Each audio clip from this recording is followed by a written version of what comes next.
Hey guys, how's it going? Welcome to another video on the channel. Today we've got the quarter-final Leg 1 Champions League predictions. I'm joined by Philip. Say hi. Hello. He's back from the dead. And you could say I'm back from the dead. I'm going to reiterate, there will be no Tottenham vlogs. Palace, there wasn't one. Man City, there's not one, because I can't get tickets. Let's get into this. We're going to do this in alphabetical order. I'm here, and my predictions are down below. Philip's on this side, and his predictions are down below him. We're starting with Ajax versus Juventus. This could be a tricky game for Juventus away, even at home, because Ajax beat Real Madrid 4-1. I'm going to go with a 2-2 draw. What are you going with? Ajax are a great team. They really, really are. Dusan Tadic, what a player he is. Proper Southampton, since leaving Southampton. But unfortunately, I see the dream ending for Ajax. 3-2 to Juventus. Obviously, they have the second leg to pull it back, but you're not really going to be able to beat the likes of Ronaldo and Mandzukic. Well, Mandzukic, cracking player, mate. I think they could struggle. They should have beaten Real Madrid at their Johan Cruyff Stadium, whatever it's called. I think they will hold Juventus. 2-2 draw. What they do in the second leg, you know, that's down to injuries for me. Injuries for Juventus, but apparently Juventus is Ronaldo fit? I'm not sure whether Ronaldo's fit. Yeah, he's fit now. Oh, because he had an injury scare when against a team. Next is Liverpool versus Porto. This particular game, Porto are a good side. They turned around against Rome, but I can see a bit of a battering. There's too much quality in the Liverpool team. There really I'm going 5-0 Liverpool. Whether Salah turns up is a different debate, but even if Salah doesn't turn up, you've got your Firmino. Yeah, but this is a small team, so you know he might turn up. Maybe, possibly. Yeah, I see it being 2-0 to Liverpool. Yeah, Liverpool have too much quality. I mean, Roma have got Tellez and some lad in midfield. I mean, Mane versus Pepe. It's a bit of an age gap. In this day and age, quality gap. A bit of a difference. Say Liverpool to win 5-0, and you've gone 5-0 is a bit of a massive one, isn't it? I know. I don't think they'll bend them over quite like that. I think it won't be highly contested, but there'll be a few scares for Liverpool. You know, they've got a good attacking line, Porto. Yeah, I think there's just too much quality in the Liverpool side. Yeah. So, yeah. Next game is Man United versus Barcelona. People are on a hype train about Man United, but I'm not buying it really. They overturned PSG, yes, fair enough, but this is Barcelona. They're a different breed in the knockouts. I'm going 3-1 Barcelona in this game. When I think all Ole Gunnar Solskjaer's done is just give the squad more freedom. Obviously against PSG, United proved that they can come back. They can turn up, yeah. So perhaps they could let it go in the first leg and then come back in the second. But obviously I don't think they'll do that. When you've got the front line that Barcelona have coming up against Phil Jones and Chris Smalling. Look, Messi versus Luke Shaw is enough by itself. Yeah, as much as, you know, representing the Phil Joneses here, you know, he's a yeah, he's not going to be able to do much going up against Luis Suarez, is he? So, yeah, I've gone with the same scoreline.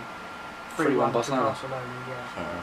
Yeah, I just think they're too strong though, Barcelona. Yeah, I just think this is a step too far. PSG is good as what they might think they want to be. They beat fucking Farmers every week, you know. Yeah.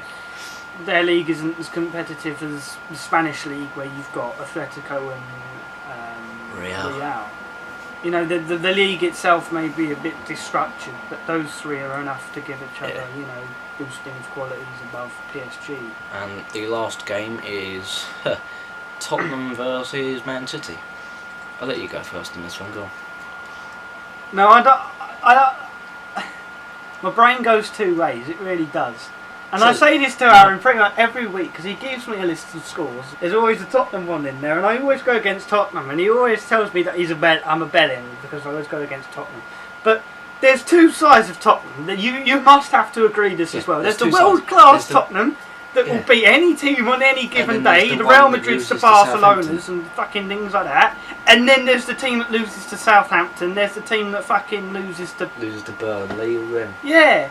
So it's what Tottenham turns up. It really is. And with Tottenham being at their new stadium, you'd think they'd be on cloud 9, but they've got a really tough task. Really tough task to. My head says something and my heart says something here. I've gone with 3-1 Manchester City. I think you'll get the goal, but with your inconsistencies at the back and potential of where he's coming out drunk against Sergio Aguero, I think Aguero's meant to be injured, isn't he? Is he? I've not seen that. He was injured last night, but he's meant to be injured for the rest of the season. Is he actually? I didn't know that. Even if they have no fucking Aguero, they have Gabriel Jesus. You know, they've got a very strong team. They've got an incredibly strong team, and I think it's just a bit too much. I don't think you can beat City. I don't think anyone can fucking beat City, really, unless your name's fucking Crystal Palace. Do I go with my heart or do I go with my head? I'm not going to say anything because you're just accusing me of being a dickhead. My head says 1-0. My heart says 3-1 Tottenham. You fucking... Now... Explain, please explain. It's an easy explanation, but it's an obvious explanation. The new stadium is going to be a massive boost for us. You know, the players hearing the Champions League music at the new stadium and then like the roar at the end of it, with that massive stand, like all on their feet fucking... Yeah, but does that really matter? When the game kicks off, I think you have to exclude everything that goes on around. It does help. I think chanting does help. I think it would help more if you're in a losing situation for the fans to get on, because if you hear that, then you're losing, it will spur you on a bit. Literally. Oh yeah, quite literally, yeah. But I don't know. Obviously, I'm not a fucking football player. When you hear that, when the whistle blows, I'm not sure whether you just go into your own head, and I'm not sure whether having a new stadium around you will be having any something to do with it. That's just my opinion, obviously, but I'm not sure whether it makes as much as a difference as what Tottenham fans would like to think that it would make. Yeah, it's obviously different to the player. But in interviews, the Tottenham players have said it helps. When we played City at Wembley, it was 1-0 to City because of a 10-minute downfall at the start, and then we played really well against them. You will have to obviously we haven't played them away. You'll have to be at the top of your game to beat Manchester City, because they give no shits. Let's be fair, Manchester City don't give a fuck if it's your new stadium. It's the Champions League, they want the quadruple. Yeah. So they're going to try their hardest to get the quadruple. I really do think I'm sticking with 3-1 Spurs. There is a mind thing that tells me, you know, Tottenham Champions League, they've always proved a lot of people wrong. They've done incredibly well to get to the stage they're at. So they could, considering the first could well end up fucking beating Manchester City. If we go through as well as Ajax or Juventus. You know, I'm just not too sure. I think this is just a bit of a step too far. And for me, this leg, I think draw or win, but it's the away leg. The away leg's going to be important. Man City will score.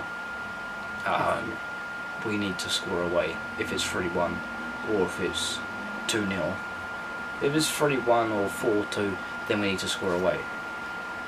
Because it'd be the same situation as Dortmund, sort of. That's just how I think. This new stadium could go one way or the other, literally. Well, yeah, that's it. That's been the predictions. If anyone does watch this, comment yours below. But we'll probably do another one, won't we, for next week? We have a few. I think I have. Well, we've got 2 weeks off, haven't we? Yeah. I have a video planned for reasons. And then we'll do a leg 2 prediction. That's a sort of mini podcast. Well, it can be a mini fit podcast. In the top four title. Yeah. The Cox Cottage version 2 coming out. Yeah, so there'll be a few videos to replace what would be the vlogs. Yeah, there won't be vlogs. I need to work around it, but yeah. Thank you guys for watching. And yeah, we'll see you later. Bye. Doesn't look like my hand there, does it?